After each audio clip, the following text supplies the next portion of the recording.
Good morning, everyone. Good morning. Thank you for being here. It's a great day to celebrate our first career conference. Today I've got just a few housekeeping issues that you've already heard, and I have the privilege of introducing our panel today. First of all, Christine did mention about the technology survey. She would like to encourage all of you to fill that out. You can give that to me at the end of today's session, at the end of the next session, after lunch, or at the end of the day. And also to remind you that, again, if you are looking for PD or CEU certificates at the end of the day, fill out the form, make sure that you bring it to the registration table. We're going to watch time, as they said, because we may be starting, although I think we're going to probably be a little bit on time. We can go till about 12:30 today. So without any other interruptions, I'd like to present to you a group from Passaic County Community College. This is Tom Moore, the Coordinator of Career and Professional Readiness, Darlene McGrath-Flores, Director of the Center for Student Success, and Elizabeth Harrison, Associate Director and Transfer Specialist at the Center for Student Success at Passaic County College. Thank you. I thought we'd go around the room because I'd love to know who's actually here.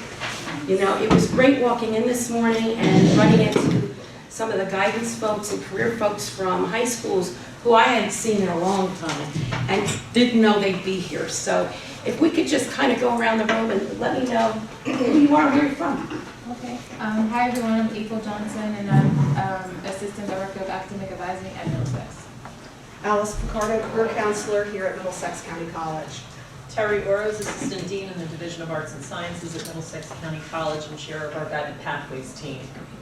Angelo Abreu, Assistant Director of the New Brunswick Center for Middlesex County College.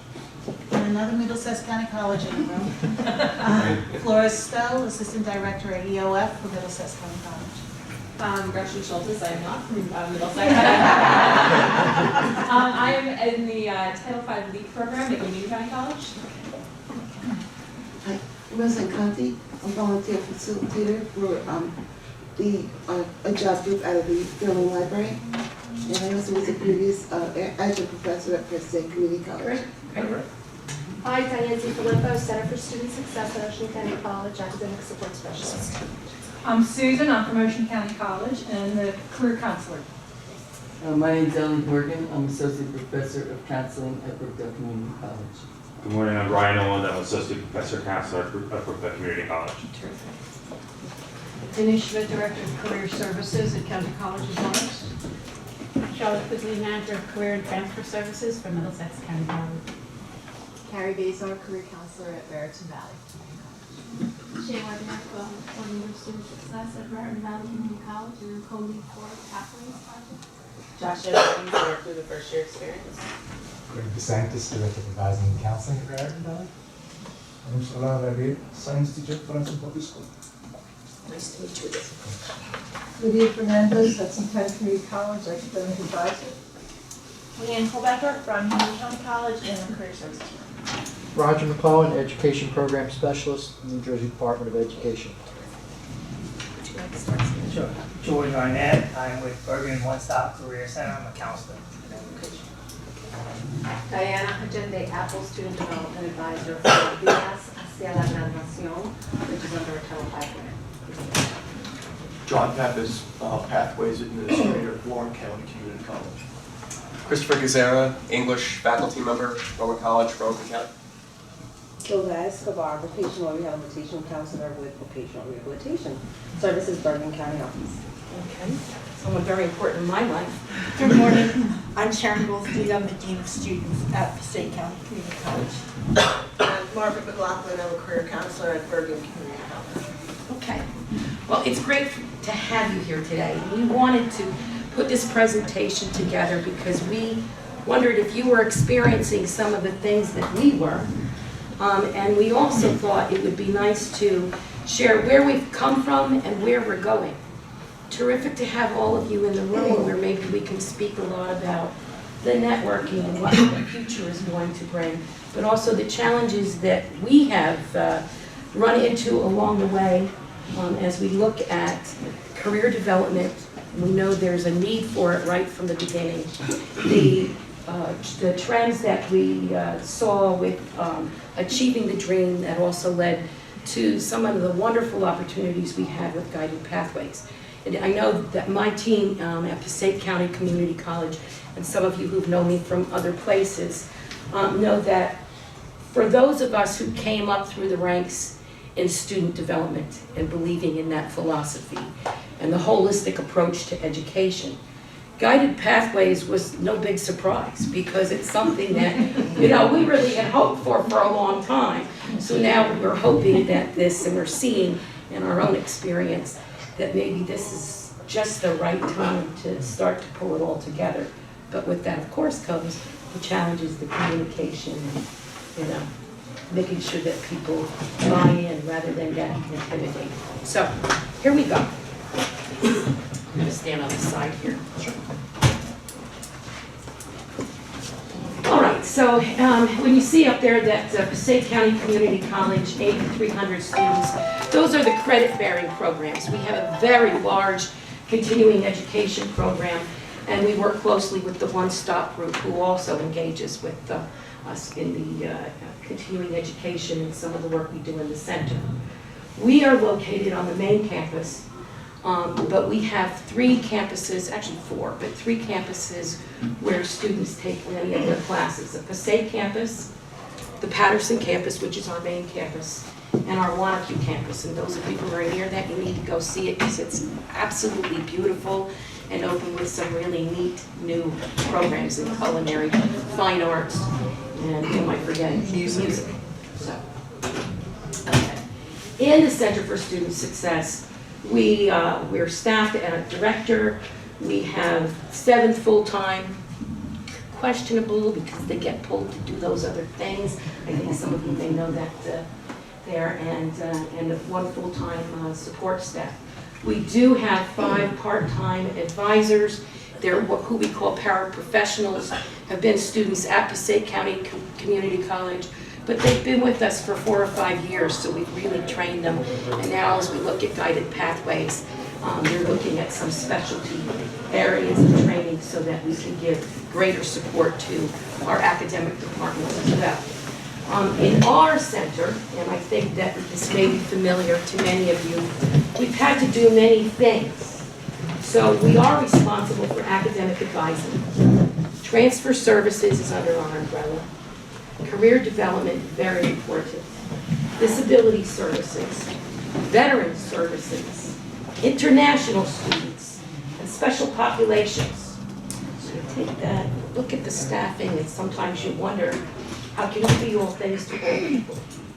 And that's what we started thinking. So when I first came in here, we took a look at what was really happening in a Center for Student Success. And I think the trend back in the day was, let's bring everybody together. Let's take somebody from counseling and get somebody in advisement, somebody in career. We're going to do one-stop shopping here. I know when I walked in to our office as a new director, I said it looked like a vehicle to me, because really, there are these segments that you could line up and, take your ticket and get that quick advisement, because for many of us in community colleges, that advisement, the real advisement is teaching that we believe in. There wasn't a lot of time for that because we were also registration. That was a new one for me. Registration. So, we took a look at all of that and said to ourselves, all right, what is this really about? So we had to look at how advising takes place at Passaic County Community College. And a lot of this, as we start to talk about career and the guided pathways, you'll see where I'm going with this. At PCCC, faculty do advise. They're supposed to advise when students get to 3 college-level credits. Now, at PCCC, we have a lot of students who test into developmental. So those of you who have worked in the high schools at all also know that this has an impact on students when they're choosing colleges, but it has a great impact on how many semesters, the challenges to completion. So when they come to us, many of them can even be with us in the Center for Student Success for a year or more because they're not getting to that college level. I have to say that our campus community and our campus leadership has done an awful lot of work with achieving the dream and within guided pathways to take a look at curriculum and where those points of connection are. So they still will begin with many of us in the Center for Student Success. So that includes, new students, transfers who are coming in, readmits, developmental students. We have a strong ELS program, and certainly those are college levels, so a very diverse group of people coming in. We have a center that starts out with a career person, and a transfer person, and a disability specialist. To get to all those folks, you really need to take a look at how are we doing business, and what is it all about.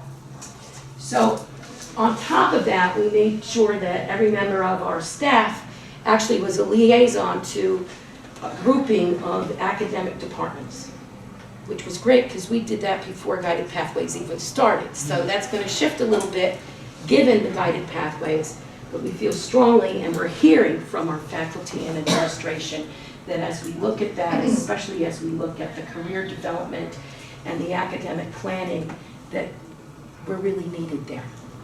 So, and for many of you, I know we had a little meeting at Passaic County after we met with others on the student planning module. One of those other great tools in our tool packet is the student planning module. So we're moving from the web advisor to the student planning module, which in the beginning I think a lot of folks were hoping this was going to be the miracle so that we could plug in the tracks and everybody would know what they had to take, when they had to take it, and take a lot of pressure off of advisement teams. Well, it doesn't really work that way, but it is a tool and it's electronic, and so students will have a visual, be able to do a number of things more easily than they could on Web Advisor. Now, as we look at all of this, I want to tell you that we brought the staff together under the leadership of Sharon Goldstein, myself coming in. We took this great team and brought in the student development specialists from our other sites as well and talked about what are we really doing here and what is advisement, because it is a lot more than planning a schedule, which is what it was starting to become. And as we look at student success and eventually the guided pathways, mission that we are all on, how are we going to get there? So the important thing was that we acknowledge that although we are service, we are educators.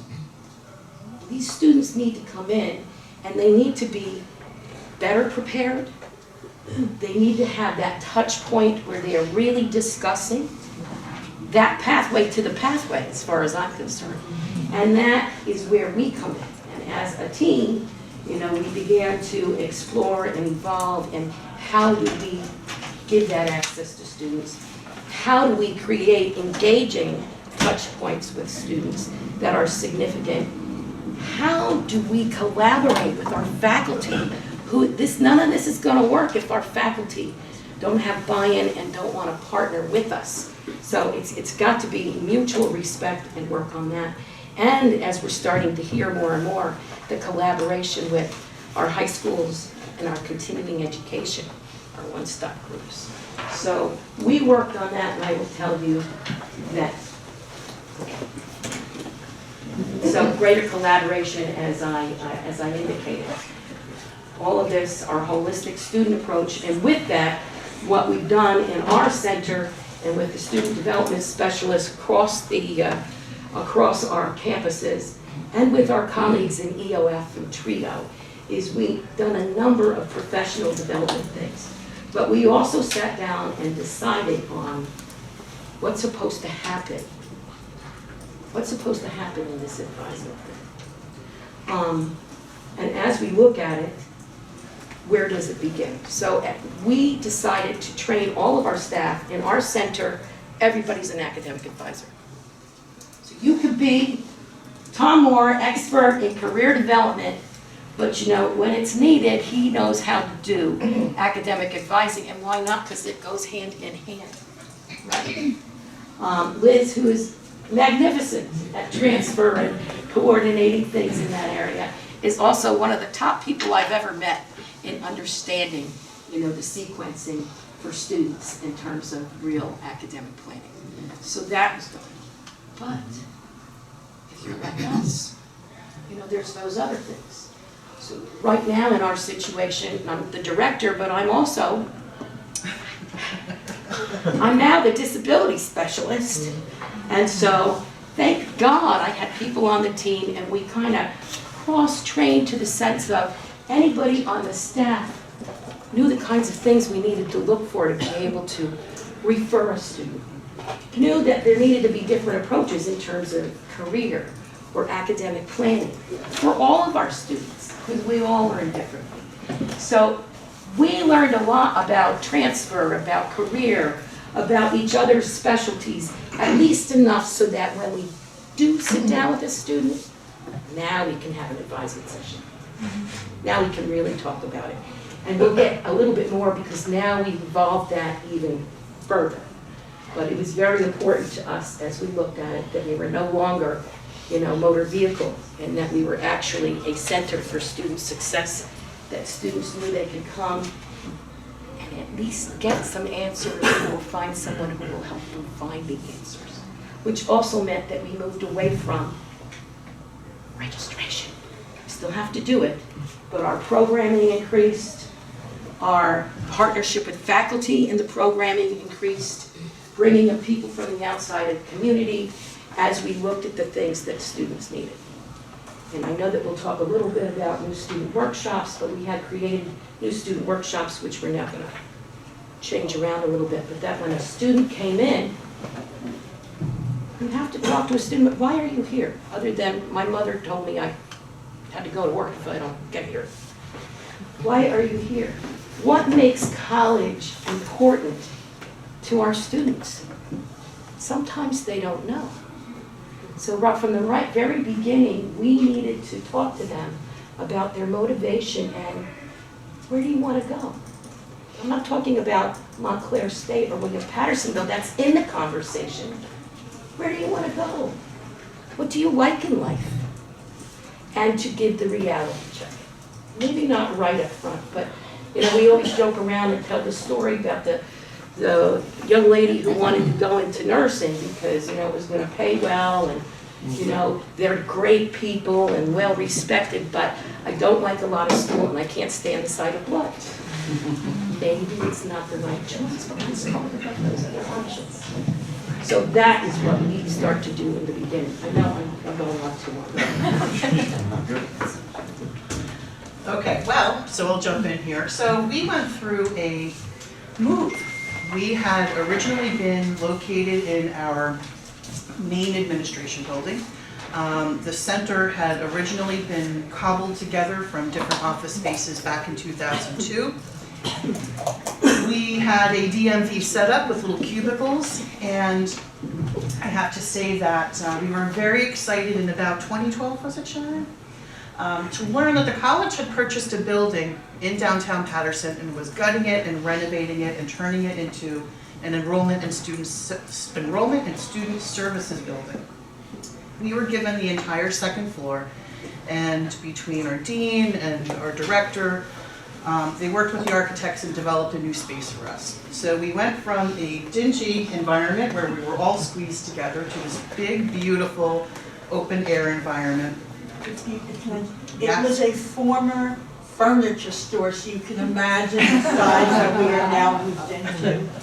So we have offices, they're glass front offices surrounding the perimeter. We have a big, beautiful workshop space in the center with a computer lab. We have a lounge area. We have a lot of room. So what are we going to do with all of that room? Yes, we do have a little cafe area. So these ladies, I'm stepping on their turf, but they decided to look at the way our department was configured and came up with the concept of developing transition services. I've been at the college since 2002, and I originally started as a transfer specialist under a grant, and I was the only transfer person. And I've remained the only transfer person in all those years. The position's evolved a little bit. But I was very used to working independently, even though I was based in the center. I would develop my workshop schedule, set up my college fair date, do my the classroom presentations, see student appointments. And that was about 50% of my time. The other half was spent academic advising, but I was very used to doing what I knew I needed to do every day. My background is at the university level doing transfer admission, and so I made the transition to community college because I saw students coming to us at the university who really weren't prepared and were not being offered admission because they didn't have the background they needed. So we talk about pathways. I wanted to be on the flip side to help those students get on the right path to make a successful transition to the university. So in December of 2014, the new position of, or the new area of transition services was created, and I began working, began working with Tom Moore, and we did have a third person at that point. So there were 3 of us who, again, were used to working rather independently. Tom, you focused primarily on? We did career development, but more on the beginning stages of it. Documentation, resumes, cover letters, mock interviews, kind of job search techniques, how to interact with employers, a lot of those kind of things. Our third person was a job developer. So we were each doing our own thing, but in spring 2015, we were really brought together to work as a unit. And that first semester, let's just say the theme mentioned this morning, many paths, one future, was very much us. We were coming from these different areas, but our goal was to begin working towards really sending students on in a successful path. Completion and student success, all the way. So underneath our umbrella, career services, transfer services, Darlene had mentioned our new student workshops. We were running a very successful series of new student workshops that brought students in right from the very beginning after testing.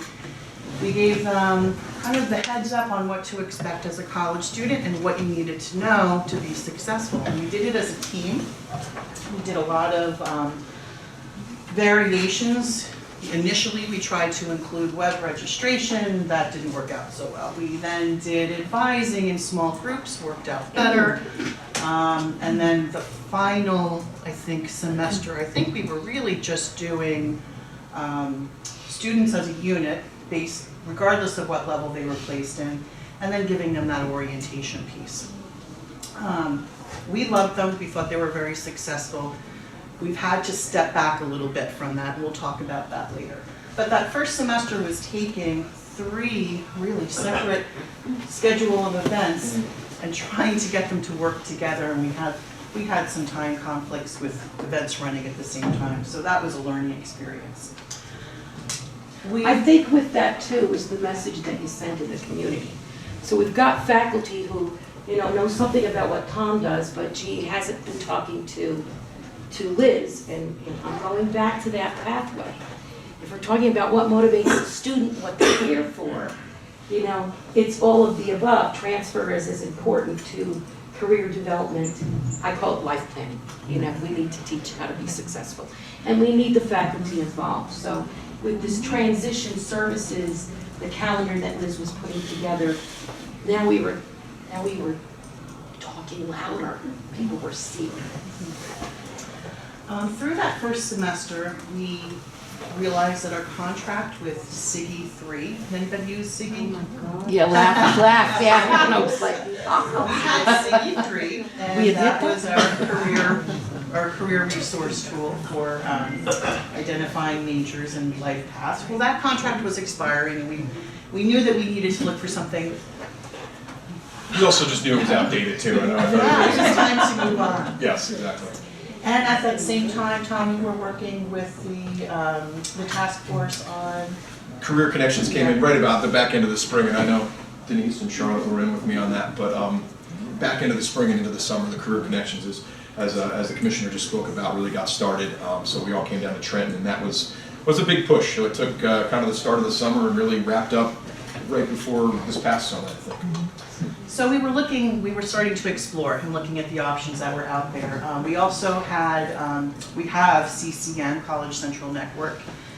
We've had it for a while. We discovered we really weren't using it to its full capacity, and I don't think we're definitely not there yet, but we learned by going to some workshops what it had to offer. So it was a growing period.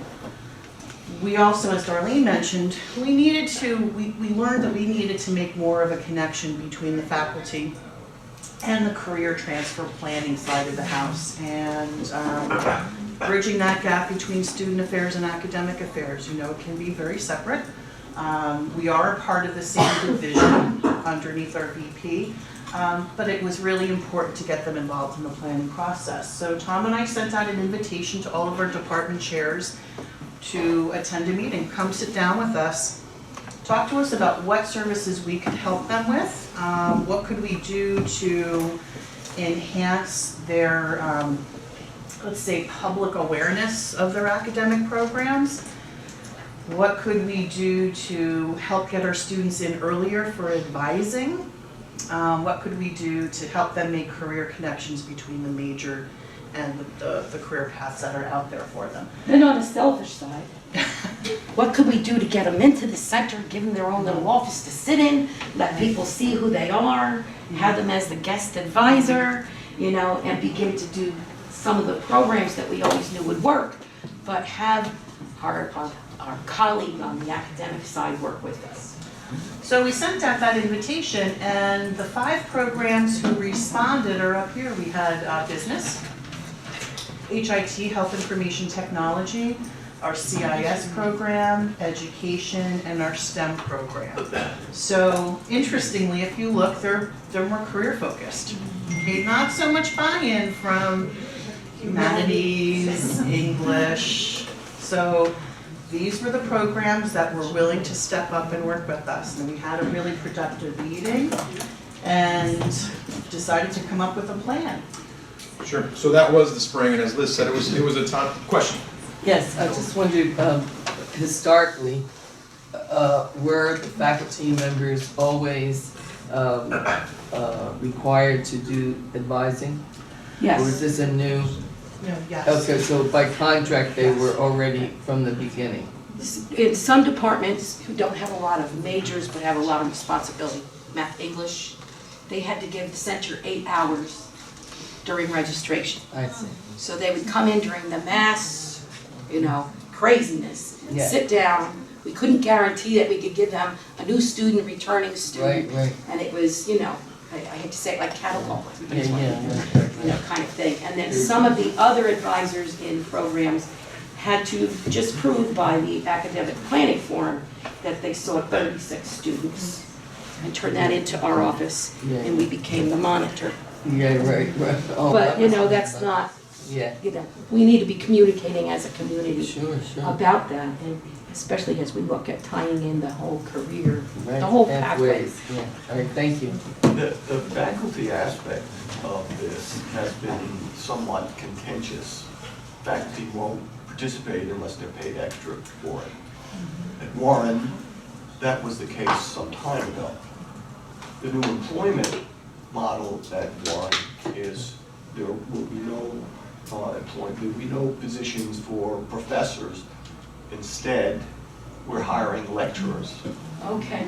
And so, all new faculty positions will wear 2 hats. You will be staff and faculty on campus 12 months a year, 365 days a year. I teach in the business department, but I'm also an advisor. And so, to overcome this issue of engagement and collaboration, the new employment model is you will participate in all of these functions. So I guess my question, how much of an obstacle or issue was it? I can see from the previous slide that there are departments that step up to the case, and business is one of them because clearly it's a career path from a business standpoint, but other departments just are not engaged. How much of a problem was that for you to overcome?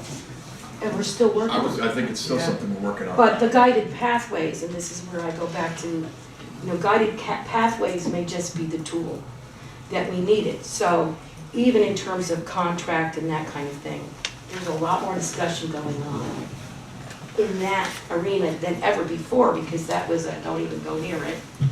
What's the faculty contract and administrators, because our advisors are not faculty, they are administrators.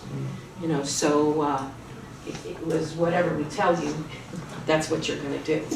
We have found though, that as we're able to sit down at the table and really talk about the benefits of having you talk to someone about marketing, better than I'm talking to them about marketing, or having us work together to get a panel of professionals out there in the field. So now all of a sudden, if we had a marketing advisement day, we could do something with the faculty member, hosting it, the team here, making sure that there's career information, transfer information, and occasionally, a couple of great speakers in the middle of our center talking to students about, do you really know what it is to? So that's our ideal, and including that we could get faculty in earlier to do advisement. What better than having them stand in front of their classes and saying, all right, I'm gonna see you guys on March 30th over in the Center for Student Success, because you're gonna get registered so you can get the best classes. And oh, by the way, we've got some career stuff going on, and it's gonna be a day for you. Why can't we do that? So that's the push. And Guided Pathways now has our faculty and academic affairs looking at curriculum. Where do we have commonality? How can we set that up? Which takes us back to the touch points that Guided Pathways speaks about. One of the other thoughts I had too was that I think with all the guided pathways, and prior to that, the Achieving the Dream work we've done, I think it's finally changed some of the frame of reference for our faculty in terms of our college, in terms of what is advising. Because Darlene or Liz mentioned early on that when I first got there, I was very confused in terms of advising equaled registration. And we are truly an arm of the registrar's office. It's a very interesting and unique, sometimes complex situation. However, I think now we're talking about what is true advising, and it's something we've been saying right along, but now I think people are starting to understand it, embrace it, and I think we will see some changes along the way, because they're realizing advising is not, well, do you want to come to math in the morning or on Wednesday? It's more about what do you want to do with your life, and are you on the same track, the right track? So I have hope that with all of these initiatives, it's things that we often laugh and say, we've been saying this for years, but now people are getting it, and we're able to have a louder voice in the room. And I think that, question in the back, go ahead. Sorry, no, I was That's going all to say to that, then do you work by appointment where students, because if you're having a conversation with students about all of this, you can't be doing it in a 15-minute drop-in session. Exactly, and we have talked about that forever and ever. So, we've changed the way we do advising, and I think Liz will speak in a minute that one of the other initiatives we did was to set up real work groups that looked at academic standing, how we do advisement, career, being integrated, and the student planning module. So this has been our push in the last year to really do that, and it's ended up connected with Guided Pathways. But you can't do it all. Right. So when we're doing good advisement, we do allow for drop-ins. Of course. We have drop-in hours, and that's where our excellent paraprofessionals come in. So they can do some of the, oh, you need to do a change of major, and we've really grown them, developed them so that they can talk to a student about what that is and sign that form. You're gonna drop, do you know what that means if you drop these courses, that kind of thing. And always have a professional advisor on duty so that if there are any questions, or they can come to any one of us. So we'll do that while we push for appointments. And now, I have to tell you, because we're smaller staff than ever, we're pushing more for the appointments and looking at ways that we can engage our students in the conversations about their pathway to the pathway by bringing groups together. And very important, boy, are we using our student success course. And I think the most influential people in that student success course are the student development specialists. And we'll get to that, just, I'm gonna let Tom say. Go ahead. The questions are good, that's a good thing. Yeah, Go for it. no, this is what we wanted to do, is talk about things anyway, so. Yeah, absolutely.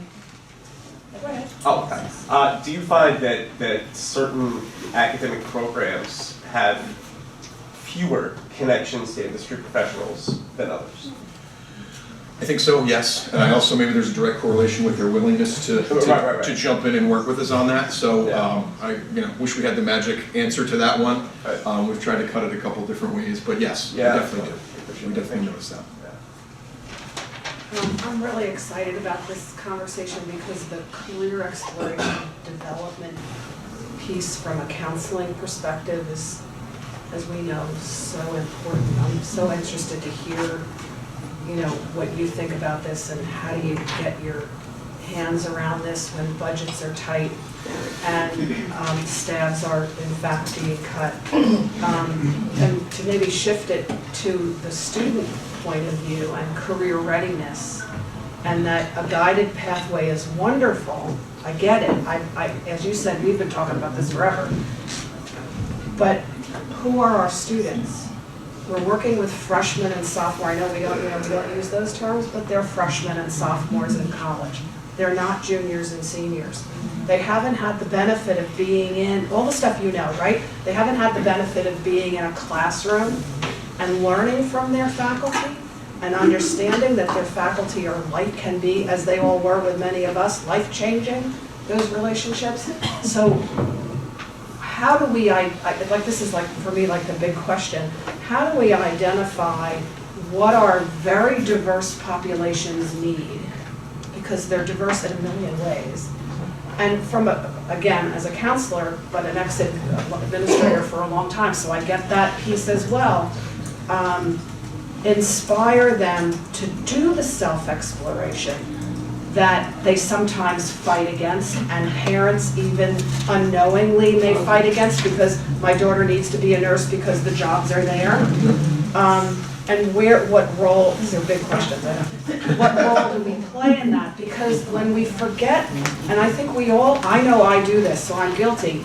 I get into the guided pathway thing, I get into, okay, they have this course, they have that, and they're gonna go. And you're leaving them behind, because do they have enough opportunity to talk, to engage, to make mistakes in this environment of budget cutting and that?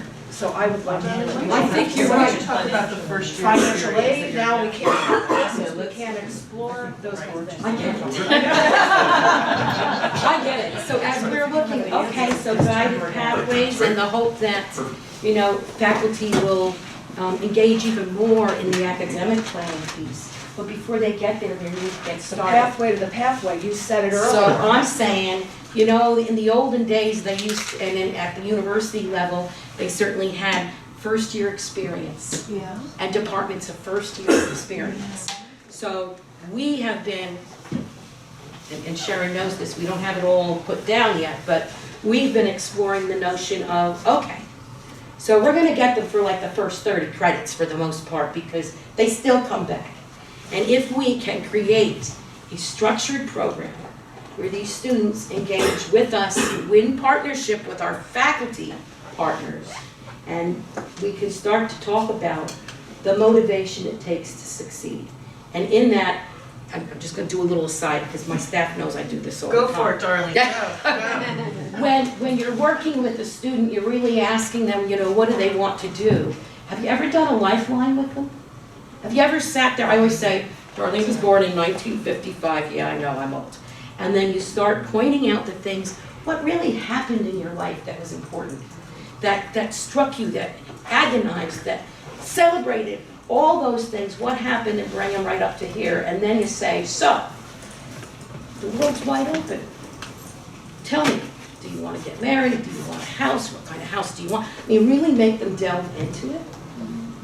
They start to see patterns they start to see things that, you know, I thought I wanted to go into the sciences, but gosh, I really love this stuff, look at it. You know, and we do things like that and can do things like that when we incorporate them into a mandatory first-year experience course, which we've had great success. We've got it up to two credits, and we've had great success in saying, look, it can't just be about study skills, because it really has to be about what's going to keep them here so they go to the study skills workshop, right? So that's what we've been pushing. So as even if we don't get to the other slide, you know, Tom. I'm just looking pretty up there, that's all. Tom is great in doing a lot of the homework for us, and we picked up on focus too, and why, Tom? On spot. I think, well, you know, to get into some of the stuff I don't get through, but just more, anybody using Focus 2 in the room, folks? Hopefully you're feeling it looks good. I think just really as a front-end kind of buy-in assessment tool is really where we found it to be great. A lot of changes will be coming with the College Success. Currently right now, I'm piloting it inside of 10 of our College Success courses this semester, developmental, college level as well. We're going to be doing it inside of 5 developmental English sections as well too, because they have a career research project that one of our professors has put together. It really is pinpointed perfect for going into those things. So a conversation after these pilots are over and kind of coming into the summer is going to be reconfiguring that College Success course and how we try to put in those buy-in pieces early on. Focus 2 being one of the main ones. I've done 7 out of the 10 sections so far this semester, nothing but positive feedback, user-friendly, students saying, I wish I had this stuff beforehand, I wish I knew about these kind of things. So one of a couple ways that we're starting to be able to really hit right with them right off the bat and get in with them. I'm biased about it, but I want to have them do it maybe in the first or second class when they come in the fall so that they can get a little bit of a benchmark of who they are and where they want to be. I had a young lady the other day that was looking at things inside of accounting, but didn't know about everything, and then all of a sudden started to open up the field and understood what a CPA was or what forensic accounting was. So right off the bat, you see that light bulb go off, and as we've kind of talked about, it's a conversation starter. It's just a piece to get the ball rolling so that you can start to say, what did you know, what don't you know, what is this, why you want to do this, why do you not want to do this. As I say with students, sometimes it's just important to know what you don't want to do is what you want to do. So to have an understanding of those areas when they get into it. So in a nutshell, I think we've hit on it a little bit. It's a good point. One of the many tools that we're hopefully going to be able to roll out, but trying to get with them right away off the bat so that we have that buy-in, we make that connection. And then also too, from the faculty side, because we know it's kind of like the student affairs, academic affairs side, when I've shown faculty this, they start to say, really, great. This is a great place for us to be able to take that and go in. People that aren't familiar with Focus 2, one of the nice pieces that it has a lot of those simple, straightforward assessment tools, but the back end is that you can have as many administrators as you'd like. So in the 10 courses I've gone into, I have 10 sub-administrators now that can go in and review their own student, their own classes information and say, hey Bill, hey Bob, hey Sue, this is where you're at, let's take a look at this. And you can pull that information up to have a one-on-one discussion with the student as well. So it's not just coming from the student affairs side anymore, it's coming from the academic affairs side as well, where they can sit down and talk with students about it. So not only the students really having a buy-in with it, I'm really happy with what the faculty has been doing. It's been a little tougher to get them going with it, but I do think they see the value in it, so we're headed in the right direction. So it's not just an assessment tool, no. It's an advisement tool. It's a conversation for professional starter. advisors and faculty advisors. How do you compare it to career coach? You've got that right next to it. That's a big discussion. Who's using career coach as well too? Okay. I won't poll you on which one you like better. I think career coach is a little bit of a different tool though. If we're talking front. Journey. I'm sorry? We use Career Journey and Career Coach. Okay. I'd like to know Focus 2. Well, that's why I put that several others in there. When we started that trip, and we can maybe come back to it in a minute, but I think Career Coach is more of a back-end assessment tool. Labor market data that produces is great for our students, but if a freshman's coming in, the market's going to change by the time they're out. So personally, for me, when I look at it, I say, as a freshman, coming in, I could care less about that information because it's going to be different by the time I get out there. But it is a very effective tool for a student that might be moving through their process or 100% knows what they want to do. Career connection that was mentioned in the keynote, I've begun to use that in only just the last couple of weeks with students, and they do this very simple under the Prepare tab where they ask students 5 questions. Have you ever thought about any of these things? Or if you can answer yes, that's what it is, that's how new it is. Yes to any of these questions, these might be careers. And when I first thought it, I thought, oh, this is too simple. now my N is very small, it's been a few students that I've worked with it, but it has been a great conversation starter with students. You know, the students that come, those of you who are counselors who are, you know, maybe struggling, very, very new to college, some of our students with disabilities, any student, to get that conversation going about what have you been thinking about and why do you want to be the nurse or the engineer and who wants you to be that. So I found, and that's free, you know, so for those of you who have budget, you know, constraints, I've found just recently that that's been helpful. And I think that's so important. There are a lot of things out there. There are a lot of good tools out there. But how do you identify what you want to use? How do you manage it? You know, we said, it's great, we've got all these things, we could just put it on the webpage and say, there you go, but that's not how you want to use it. Yeah. So you want to be able to design a pathway. Yes. So how do you connect the career piece and the advising piece? Because I coordinate the co-curricular activities for the first year course at Ocean County College. Susan here comes in and does the Career Journey career piece as one of the co-curriculars, and then we have the advising piece. So the big question is, how does that get connected? The students do the career piece, they finish that, then advising happens, they get their assigned advisor, academic advisor, and those people don't necessarily get to view and discuss and integrate that piece into the advisory. Well, remember when I was talking about, given the staffing, we needed to decide that we were going to become learners and we were going to definitely do this professional development. So Liz with our advisement work group, one of the four that I talked about, they've worked on a checklist for advisors. And I know we've all had that before, but it's a different checklist now. And we've all been trained. We've got MACE training to come in and teach us how to be career coaches. And for some of our staff, and I'm going to put it out there, for some of our staff it was like, how many jobs do you want me to do? I can't be a career coach. Well, we don't want you to do the whole kit and caboodle, but we want you to be able to sit there and start the process. And then we have experts that we can refer you to. So in the advisement session, there is always a piece that says, okay, before they leave, let's go back. You know, are you still where you want to be? Have you looked at some other things? Even the student planning module, if we have our way, we would have them customize it because we want to build some things in there that this number of credits. How many of you have an advisement syllabus? Okay. If you do the NACADA thing that some of us created, advisement syllabus, and you scroll through yeah. those last And we created that, we keep updating it. We give it to our faculty advisors so that they can see at this many credits, what should a student be doing? At this many credits, we give it to the students so that if they hold on to it, they can say, oh yeah, if I want to use this as a separate checklist. And our advisors use it as we sit down and what we've done, and you can't see it. It's a little tough to see, yeah, And sorry. it also talks to students right here about their responsibilities. How many of you have students that come in with a blank piece of paper, sit down and say here? So this is something that when we were running our new student workshops, we would talk about the student responsibility and the advising relationship and let them know what they can expect from their advisors and their faculty as well.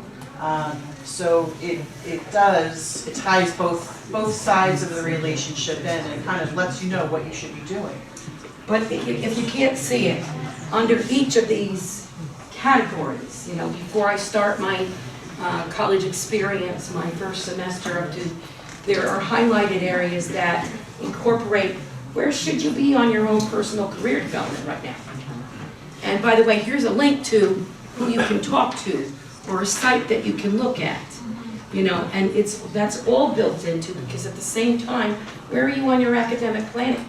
You know, because if you want to get there, if you want to get the job at the end of the associate degree, or you want to transfer on, we want to help you stay on track. So let's make it cost as little as possible and make sure that you're learning and getting there.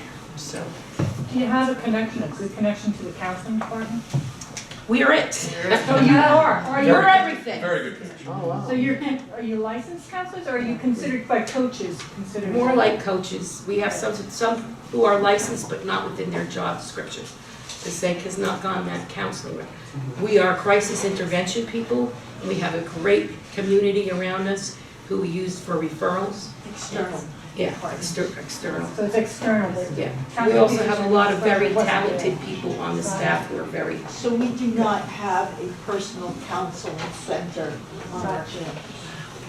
though the personal counseling part was also put into our advisement check sheet, so how's life going? You know, life happens, we always say to them, life happens, so Right, what do we do? that just came to mind, because when you're going into people's lifelines and that comes up, and Yes. because they often cry and they break down and stuff, I wonder how you The handle that. majority of the folks, the majority, not everyone does have a background in counseling. Right. So while it's We're not, not yeah. personal counselors by definition of our role in the institution, many of us have that background, so it's not a far stretch for us to interact. It's just that we do not say we are personal counselors. We do. Yes, and in your advising syllabus, because my eyes are horrible, I can't read that at all. I'm right here and I can't read it, so. I'm in like a blur zone here. Do you include or incorporate transfer options? Because that's one of the, we have been using the student planning module, and what we find is, I mean, one of the things that's happened is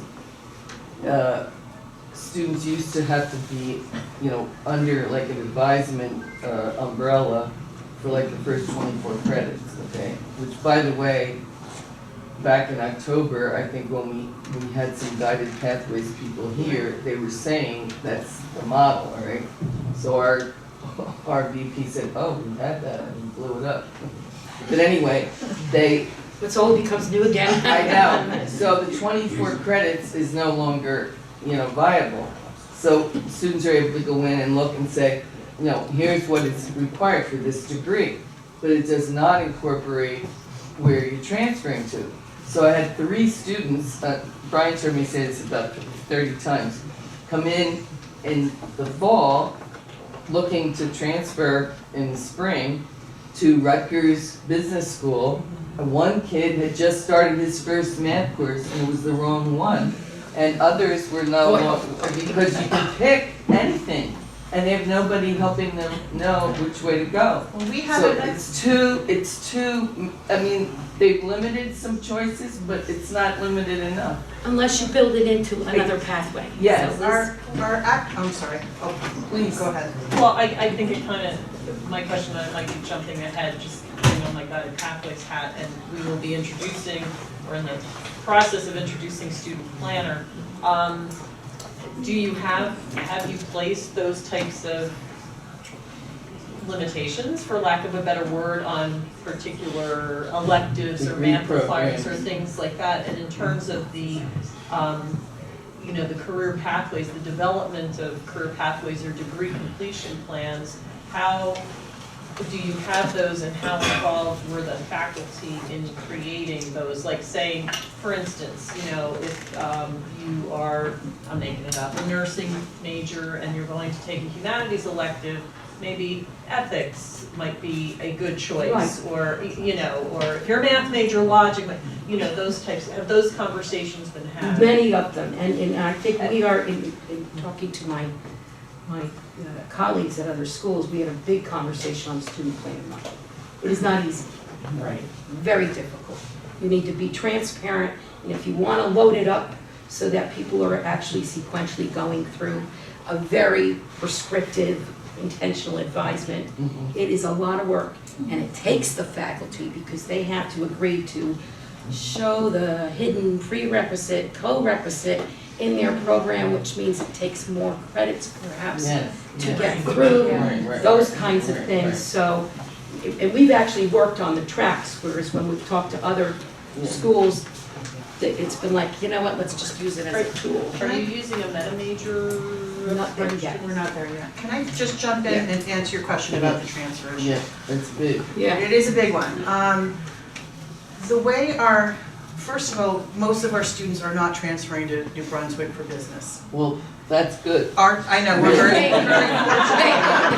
That helps us. Yeah. And that happens a lot with our students, but the other problem is that Rutgers is our biggest transfer school. And it is. And that's a big We're- problem. We're very, and I will They're say so this, persnickety. we are very fortunate in, our feeder schools are so cooperative. I'm sorry, who we are feeding, Yeah. those receiving schools are Right. very easy to work with. Yeah, that's good. We have a very small handful of students that go the New Brunswick route. Yeah.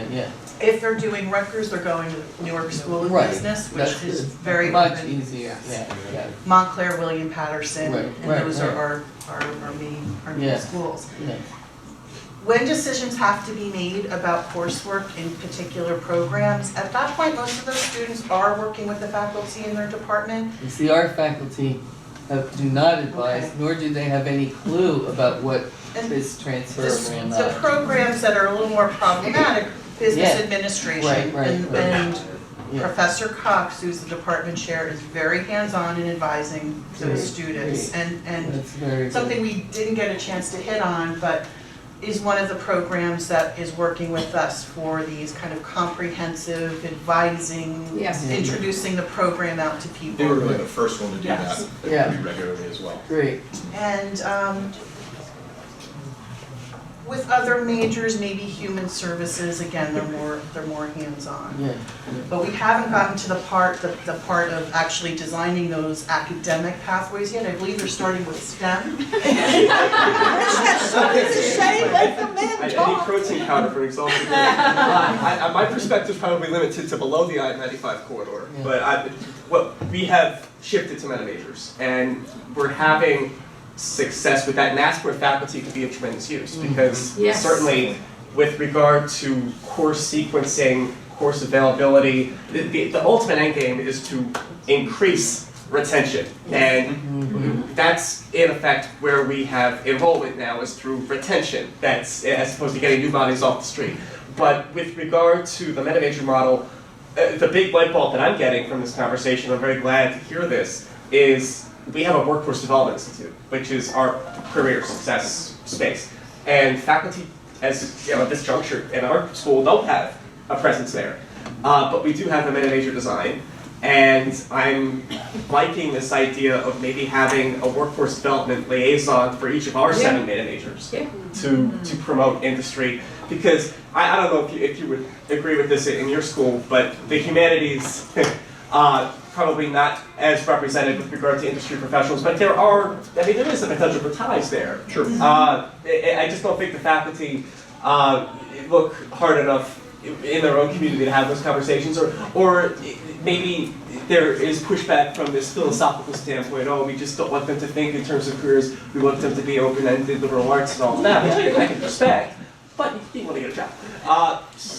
But even so, I'm gonna tell you, we've had some success in the humanities, sociology folks, especially some of our younger faculty who say, hey, I want you to meet this professor from William Patterson or whatever. We're gonna talk about what you need to have, if that's what you want, where you wanna go, because then we're gonna talk about what you want to do, right? I think I some have of a the question. We have this, I'm sorry, guys, just jumping in. I am Very patient so right now. sorry, oh my gosh. I was wondering, going back to the discussion about students coming in and having some sense of what it is they want to do. Have you had discussions with some of the local high schools in terms of trying to partnership with them and bringing them into that piece of how they enter? Very much So glad that you maybe to just hit raised on that, one yeah. point of where we go with, we really kind of started to design program, and as Liz was talking about a little bit before, we knew we needed a robust tool.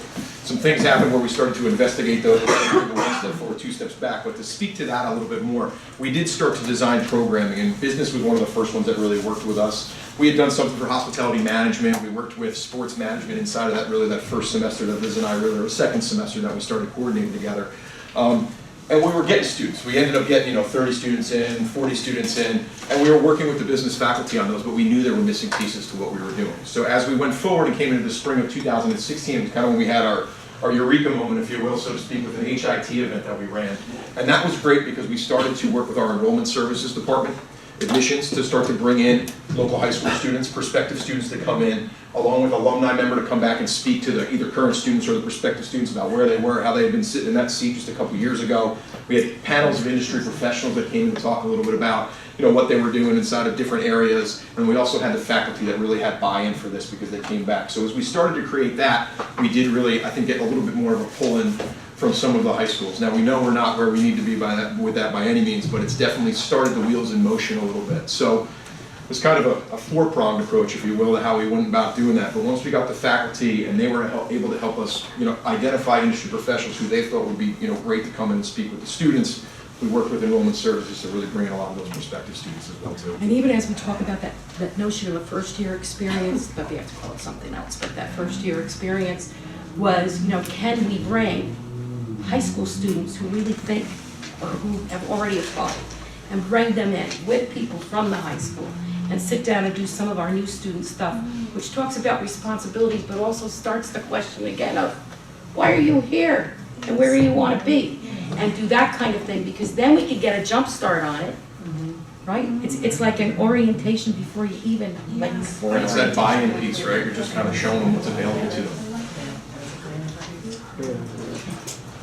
Why don't we, maybe I'll just run through these real quick, and then we only have about a half hour or so to go. We definitely have some questions that we want to ask you guys as well too, so we'll go from there. So we did have that moment in the spring, so it's really just been a collaboration. I think we had a lot of overlap with what Guided Pathways has become, or what it's becoming, kind of before we even do that, going in that vein, and that probably falls to the student affairs side of it a little bit as well. Guided Pathways got rolled out officially at our college back last spring, so it's been just about a year that we've been in that bucket. Faculty came together, administrative side came together. That's where we've really seen a lot of that collaboration start, because I think our faculty started to understand that even though we were kind of trying to solicit them for these kind of things, we weren't going to be going away, and now we had Guided Pathways behind us kind of helping us to tell them that we needed to pull them in on those kind of things. So that really led us to where it was officially integrated into a lot of programming. So the faculty started to buy in last semester. We were able to run more programs. As Darlene had mentioned before, we did have this NACE training that came in last October, working with the Dean's office to identify some people. We had a 2-day seminar. Let me just get through this one second. Can you just say what that means? I'm going to give it to you right now, sure. So we know the National Associations of Colleges and Employers. NACE stands for the National Association of Colleges and Employers. Okay. So really on the career development side, the kind of a careers area of things, it's a great nationwide. It's a very respected Yeah, organization. probably, I would say probably the biggest organization nationwide for this kind of thing, bringing colleges and employers together. They run a training program called Career Intensive Training. So it's really with the idea of Guided Pathways in mind. We know we're bringing both sides of the house together, student affairs and academic affairs, more than we ever have. So 19 of us embarked on this 2-day training program that we had. It was a mixture of administrators, it was a mixture of faculty members, some folks from the Dean's office came in as well too, to really be able to help with that holistic approach to how we're going to talk to students to get the buy-in early on, not just do the advising piece with them, but also have the career discussion and have an understanding of kind of where they are. And as I said, kind of starting with the end game in mind. So that thought process really started to spread. From what we did, I think people took a lot of stuff away from it. I think, as Darlene maybe said, for some of the folks that have gone through this before and really did it, they said, hey, I really reinforced a lot of ideas that they may have had before. But I know for myself, being a little bit more newer to this profession, it definitely opened me up to different approaches and ways that you could really connect with students. And it's definitely been helpful throughout last semester and this semester as I approach students or they approach me in the way that we talk about, the career decision process that goes into the advisement process as well too. So we also had changes inside of the transfer programming as well.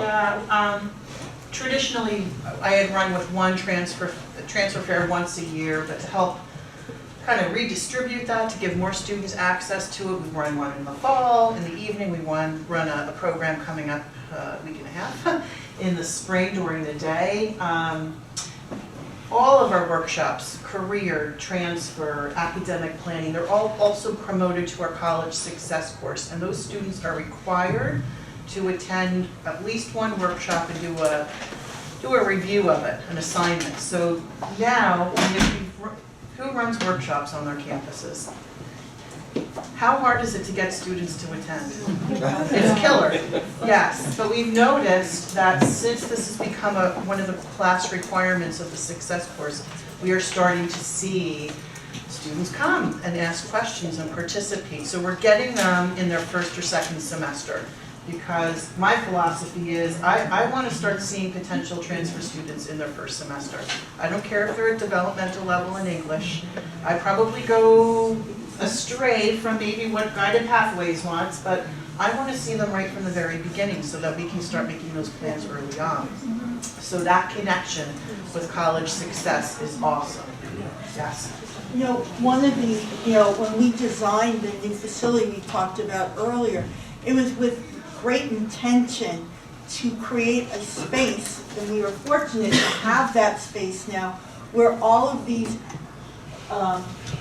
transfer programs, career programs are all held right within the Center for Student Success. So if a student might never find their way, for whatever reason, to all the way on the other side of campus, right?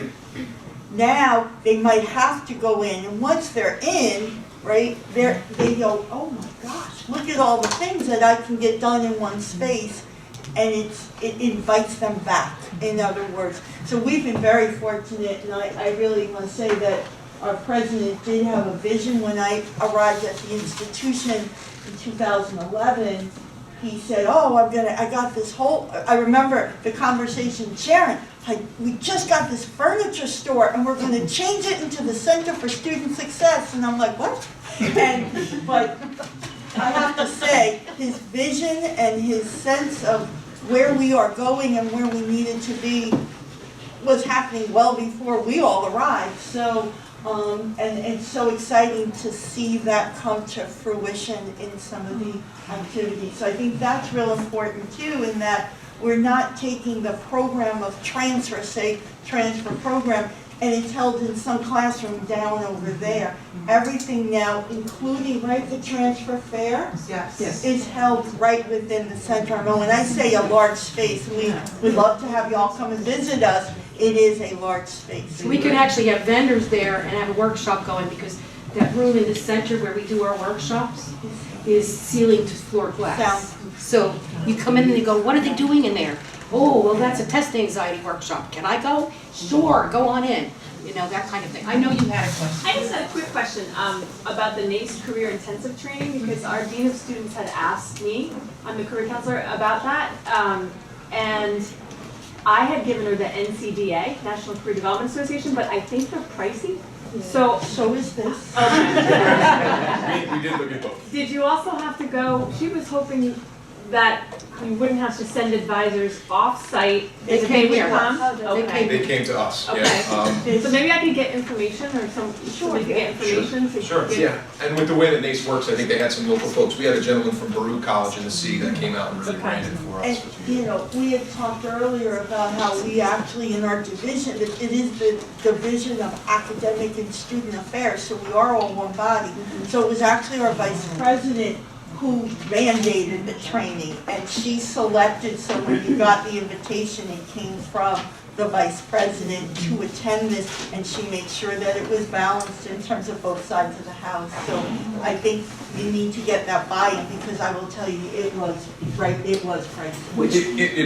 It's definitely pricey, yeah, But I think it was worth it. Sure. And it's another part that where Guided Pathways really came in pretty heavy. So you have your vice presidents who are committed to see that this happens, and they're learning about things that they need to see happen.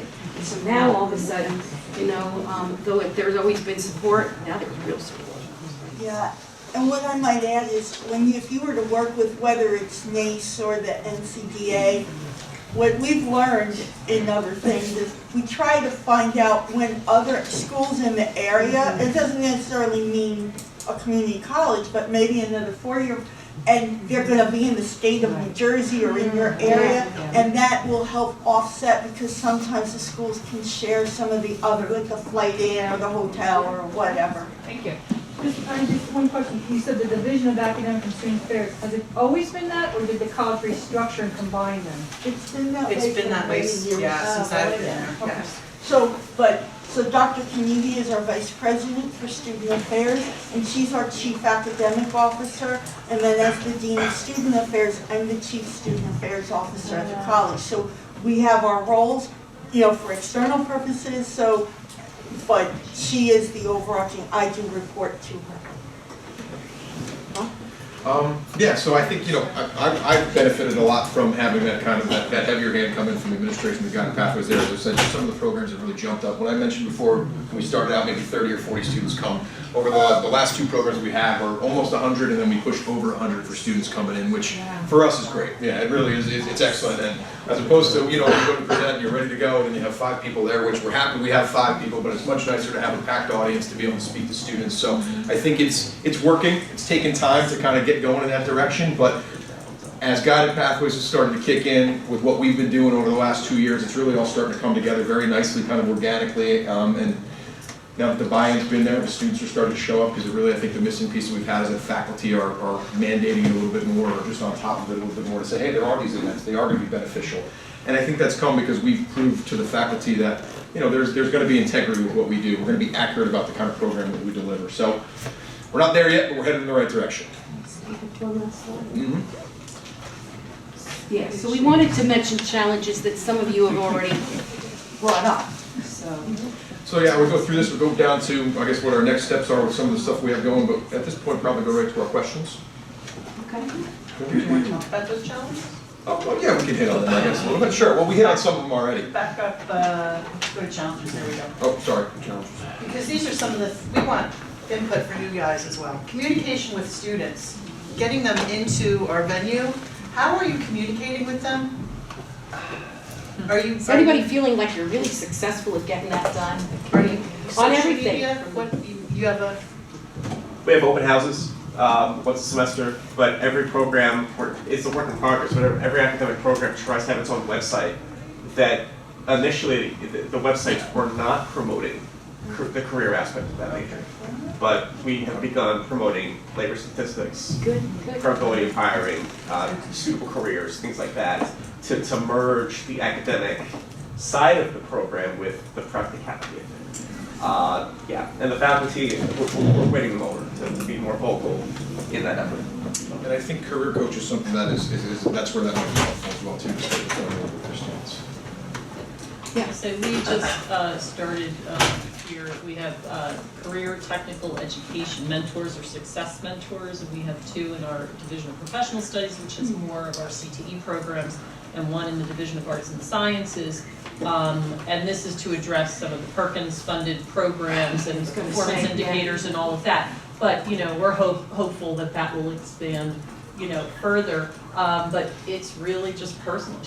Our CT mentor picks up the phone and calls these students, emails these students. But what we're finding, and they've just started, she just started late fall semester, either the phone numbers have changed, or the students they're going to screen it, they might call you back, or they haven't set up their voicemail, they're not checking their college email. So, it's starting this conversation of how do we meet them? We've got to start looking more at social media and Instagram, all of that. We have to start thinking about other ways, because she's doing a great job, but we're also getting a lot of really rich information about, we just assume they're technically savvy. We just assume that they're constantly connected to their devices, but, email has gone the way of a fax or a pager, and so it's a real challenge. It's a real challenge. I think we've hit on some of the issues of the challenges of getting buy-in from other academic areas beyond those more career-focused areas, but too many chiefs. As the importance of career planning and transfer planning and developing programs, we're finding that things that we traditionally would have been running are now popping up in other programs, and they're not communicating with us. We had a transfer fair that was set up by a special program on campus the same day that I was doing a transfer fair. Yeah. So how do we make sure that we are all on the same page and making those decisions together? Well, and just to piggyback on that while we're thinking, because I'd love to hear from you, I think that the whole initiative, the whole movement of guided pathways has got so many different committees going, and everybody wants to be the doer or put up. So what we discovered, one is Some people really didn't know what we did, you know? Oh, we need an early alert system. Well, we have one, because we've been responding to it, you know, that kind of thing. So instead of making it too much of a challenge, and I'm saying to you all, if you haven't experienced it, turn it into an opportunity, you know, to really engage people in that. But as Liz said, you know, some of the initiatives, we had work groups going, and so you're working on these things, and all of a sudden there's a committee and guided pathways that is working on the same thing at the same time. So, and that's good, because you know what, we're all thinking about it. But if anything, we're saying from where we're coming from, we're learning from that. And if you haven't experienced that yet, we're just giving you a think about it. Maybe you've got it going a little different. Go ahead, I'm sorry. No, I'm just watching the clock right now. Yeah. It's 10 after 12. I'm listening to you. I think we've hit on some of this stuff, but with about 20 minutes left, I think we'd like to maybe post, but I think we can go to 12:30, right? Yes. Okay, all right. So why don't we jump through that? We just had put up some stuff about the advisors. So these are some things we wanted to pose to you guys, and maybe we can, it's been so warm, we could just kind of have an open discussion about it, right? Yes. So, just a sense of what is everybody doing at their school? Has Guided Pathways started to impact any of the strategies that you're putting together or that you've seen so far?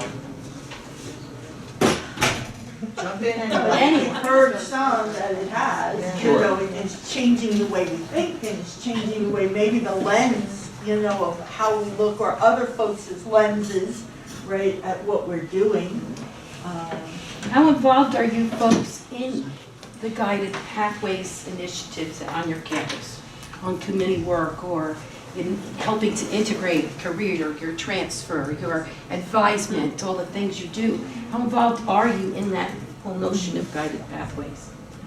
How it's being incorporated? Our school, more or less solicited, Rowan College, Burlington County. Our school solicited all of the faculty at a meeting that we were required to be at anyway, and just made it in like an in-class activity at the end of the day for our spring welcome back, one of the semesters where we are all required to attend, and it was soliciting our feedback. And we actually didn't push back, because that was them saying, hey, you're the content experts with regards to the courses. And they view their task as, okay, how do we take what the faculty have to say here, and we know our resources, we know the rooms that are available, and sequencing and scheduling and all of that. That was a more logistical conversation that they had to have. But they looked at us and said, okay, we want to get students out of here in 5 semesters. Yeah. And you know, tops. And that includes a summer semester. So how can we do that in a way that promises that if a student changes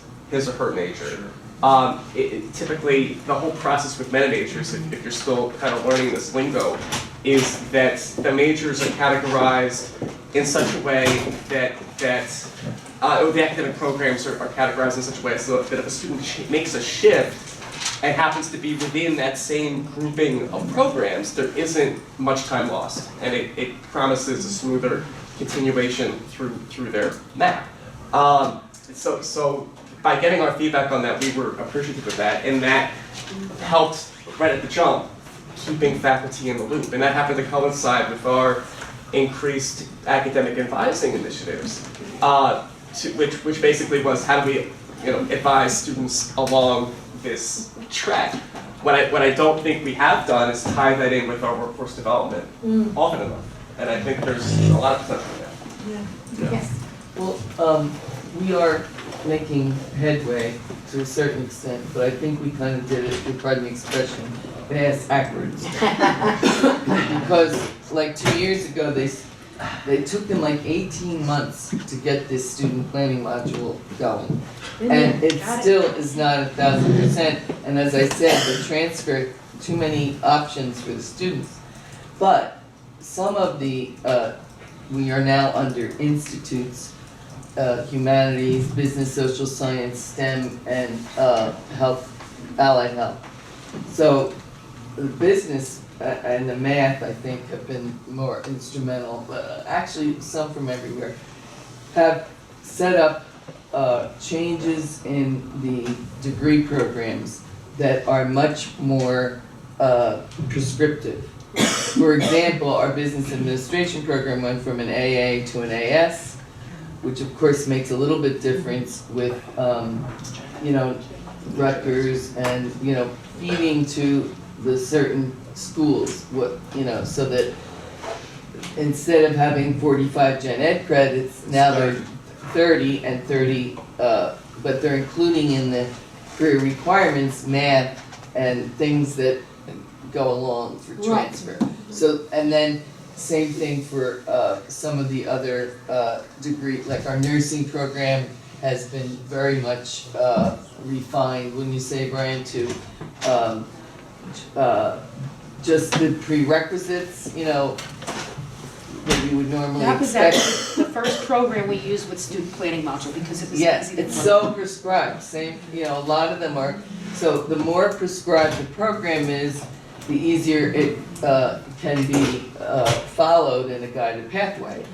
And so they're working on that, and our president, who by the way is leaving, but she, a couple years ago, went to a training session for advising to kind of get a better idea about it. And one of the things that she came away with was, oh, these kids have too many choices, you know? Yeah. Duh. And then, and now it's, yeah, and now it is going to be, you know, so that's when we started this. So they have been moving in the right direction, I think. And that's really why we're here, you know, to, you know, learn more and keep going. What school do you represent? Brookdale Community College. So you just recently changed from an AA to an AS in Yes. business administration? Yes, yep. Soon to be education. And education added a STEM education program. Okay. You know, which that has some pluses and minuses to it, because the actual classes, because they're taking certain education courses, they're not going to be able to take the maximum amount of transferable math or science classes.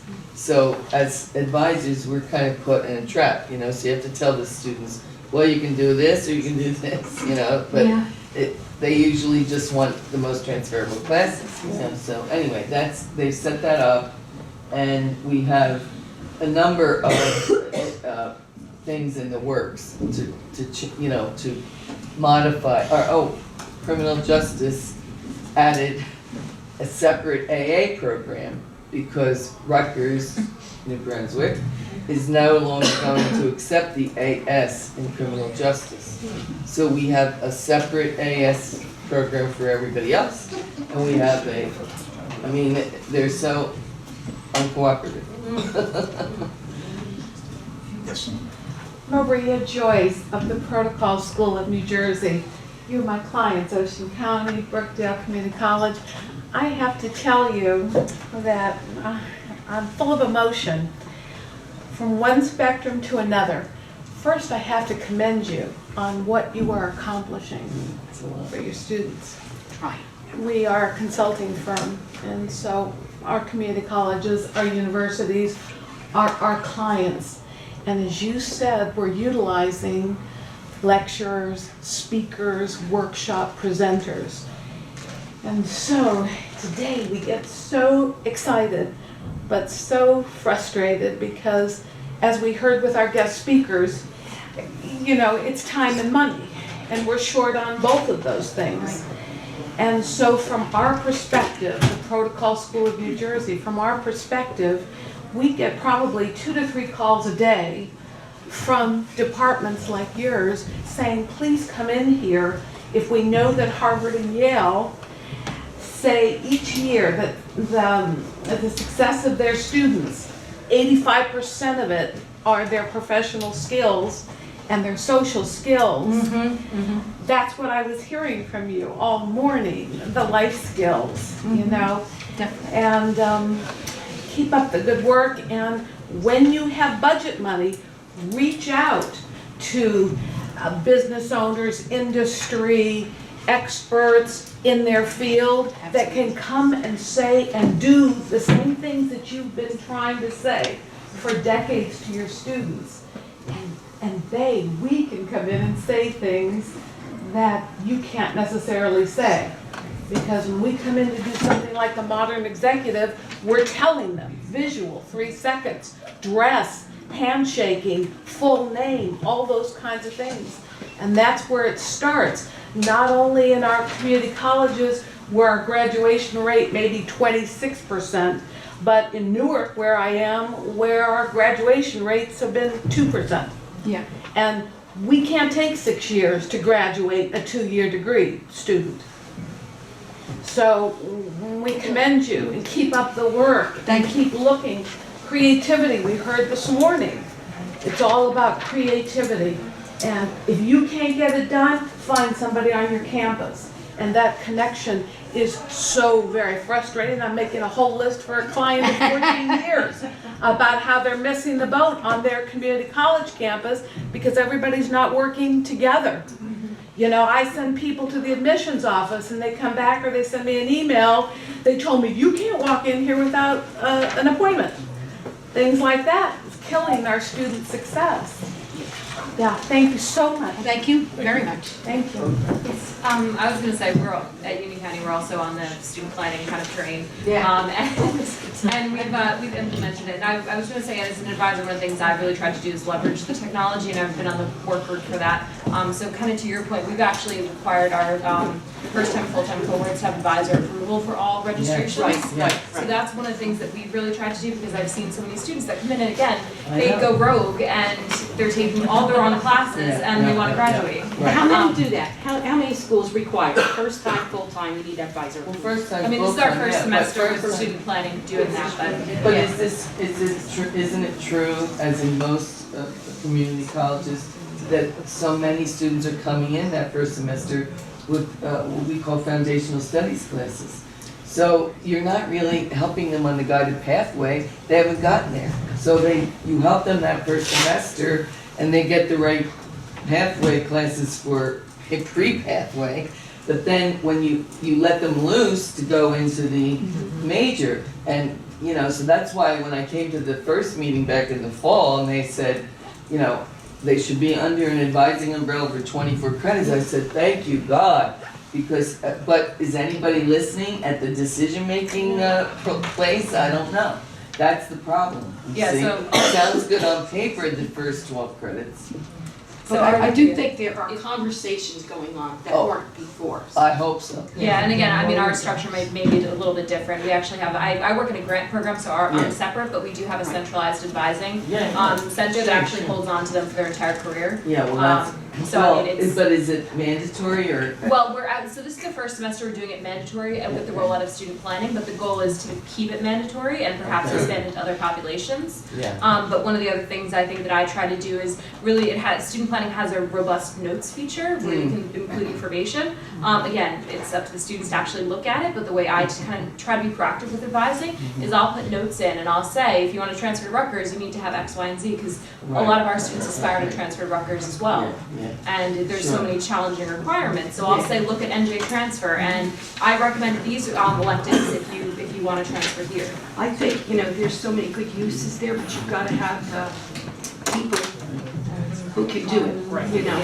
If I've got TRIO and I've got EOF and they have their caseloads anyway, and then the other 8,000 are coming to my, which 7 is a questionable number, and we're going to even use the student planning module, I'm not going to have anybody else seeing a student because they're going to be on that student planning module. And so that's part of it. I know, thank you for what you're saying though, it's certainly a tool, but you know, we've got to find some mix of how that works. And hopefully the faculty, we're training our faculty on the student planning module, but it's not mandated that they use it. So One more. How do you logistically get the new students in? You see all new students, right?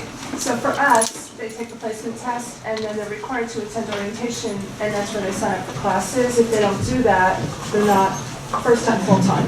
So do you see them in groups, or how do you get them in? You're doing something we wanted to do. And so our big thing has always been, and our dean has been very supportive of it, but you know, what about mandatory? And then when you're looking at tuition, now when you're looking at enrollment even now. So what if they decide they're not going to come? If you're making me do this, then, you know, but they do have to. They cannot be registered without at least getting into Advisement. So that's why in the beginning we had the new student workshops, which had a little bit of the personal development and had advisement. And, you know, we had some success, but again, we couldn't mandate that. So come August, we had hordes of students Right. coming through and we had to go back to the, you know. So That's what I was Currently, thinking. we are seeing them one-on-one. You are, so you don't have small groups or?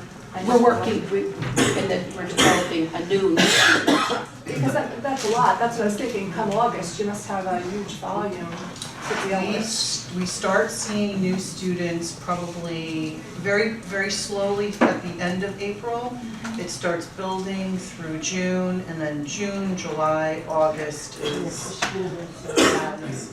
The other thing we do though, in that first semester when they're taking their student success course, we have been training the students on the student planning module.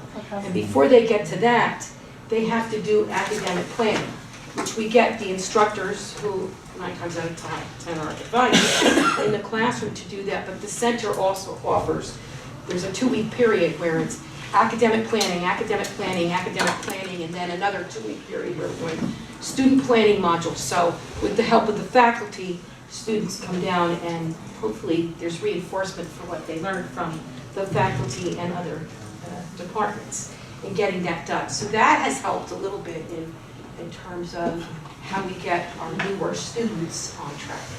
Thank you.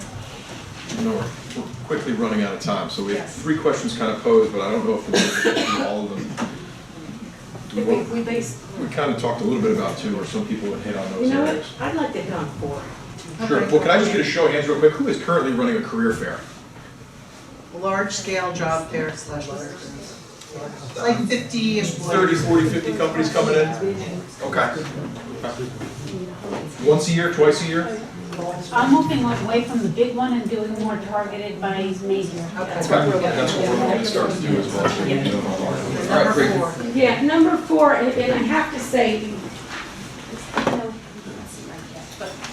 to me, I look for these opportunities because it is great. It's one thing for us to go online, you know, and I hear what somebody's doing, but to come together and to really be the think tank and have a chance to vent and then inspire one another, we don't get that opportunity here often enough. So we wanted to know, one of our questions was, are you interested in doing a little bit more of this, especially by topic area or area of expertise? Because we've all got a lot of work to do, and I know we're all committed to it, but sometimes it's just helpful to be in the same room. Hands for those who'd like to see more of this. Because, and really, thanks to the Center for Student Success for pulling these things together, but it just starts the conversation. Then you want to do a little bit more. So maybe we can. Yes, sir. The problem that I have with these events is the people who need to hear these messages. Thank you. They're not here. And taking the battle cry, the inspiration back, is like shoveling something into the wind. Fair enough. Although I think in some forums like this, when we're using something like the Center, New Jersey Center for Student Success, at a higher level, there is a little bit